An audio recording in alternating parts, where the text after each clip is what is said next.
BNP সরকারের সরকার গঠন করার ২ দিন হয়ে গেছে। এই ২ দিনের অবজারভেশনে এটা আমার পার্সোনাল অপিনিয়ন। তারেক রহমান আজকে যে জাতির উদ্দেশ্যে ভাষণ দিয়েছে, ভাষণটা পুরোপুরি শুনছি। মানে আমার কেন যেন মনে হইতেছে যে উনি আসলে কোন ট্রাই করতেছে দেশটা আসলে উন্নত করার জন্য। একটা জিনিস দেখেন, ডক্টর ইউনূস সরকার ১৮ মাস ছিল। উনার কোনো ম্যান্ডেট ছিল না। কোন ইনভেস্টমেন্ট আসে নাই। উনি তেমন কোনো কিছু করতেও পারেন নাই। তবে উনি একটা জিনিস করে রাখছেন যে আমাদেরকে বাক স্বাধীনতা দিয়েছিলেন। সবার মানুষের আন্দোলন করার রাইটটা দিছিলেন। মানুষ মুখ খুলে কথা বলতে পারছিল। ডক্টর ইউনূসের টাইমে মানে দেশে বেশি ইনভেস্টমেন্ট আসে নাই। কারণ তখন রাজনৈতিক সরকার ছিল না।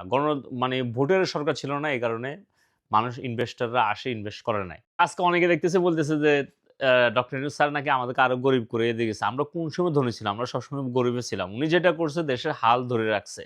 একটা গণতান্ত্রিক সরকারের কাছে দেশ ছাইড়া দিয়ে উনি চলে গেছে। তবে বিএনপি ১ম দিনে মানুষকে একটু ভয় লাগায় দিছিল যে তারা যে জুলাই সনদ অনুযায়ী যে শপথ নেয় নাই, এটা মানুষ অনেকটা কষ্ট পাইছে। যারা ৭০% মানুষ হ্যাঁ ভোটের পক্ষে ভোট দিছে। এখন বিএনপির অনেকে হ্যাঁ ভোটের পক্ষে ভোট দিছে। তারা চায় একটা সংস্কার যাতে হয়। ১ম দিন তাদের কয়েকটা কাজকর্ম ভালো লাগছে। যেমন কোন ধরনের প্রোটোকল ছাড়া, কোন ধরনের জনদুর্ভোগ না বাড়াইয়া রাস্তা ব্লক না করে একসাথে গেছে। এইগুলা মানুষ অ্যাপ্রিশিয়েট করে। এগুলা ধরে রাখে। আজকে তাদের ১ম ক্যাবিনেট মিটিং হয়েছে। প্রাইম মিনিস্টার তারেক রহমান তার মন্ত্রী মিনিস্টারদেরকে বলছে তারা যেন শুল্ক ফ্রি গাড়ি যাতে আমদানি যাতে না করে। তো মন্ত্রী মিনিস্টারদেরকে যে সরকারের পক্ষ থেকে যে ফ্ল্যাট দেওয়া হয় ওটা যাতে যারা না বিরোধী দল হিসেবে জামাত ইসলামও অলরেডি ঘোষণা দিয়েছে তারাও এই সুযোগগুলো নেবে না।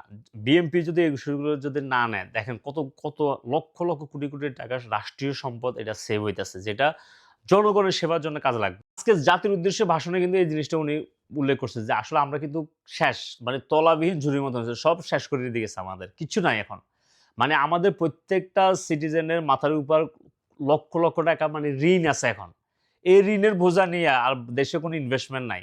যত কলকারখানা, আপনার গার্মেন্টস শিল্প যা আছে সব শেষ, সব বন্ধ। মা লাখ কোটি মানুষ বেকার।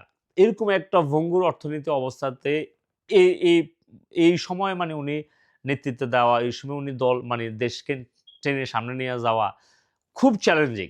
যদি বিরোধী দল যদি আরো যদি বিশৃঙ্খলা করে, আরো অন্য পার্টি যদি বিশৃঙ্খলা করে দেশ একদম শেষ। দেশের স্বার্থে আমরা সবাই একসাথে কাজ করা দরকার। আমি আশা করি বিএনপি যাতে আমাদের বাক স্বাধীনতা যাতে রক্ষা করে, আমরা যাতে উনার বিরুদ্ধে যাতে কথা বলতে পারি। উনাকে যাতে ক্রিটিসাইজ করতে পারি, ওই স্বাধীনতা আমাদেরকে দেন। আর আমরা ইনশাআল্লাহ আপনাকে সবসময় আপনি ভালো কাজ করলে সহযোগিতা করুন, খারাপ কাজ করলে আমরা আওয়াজ করব।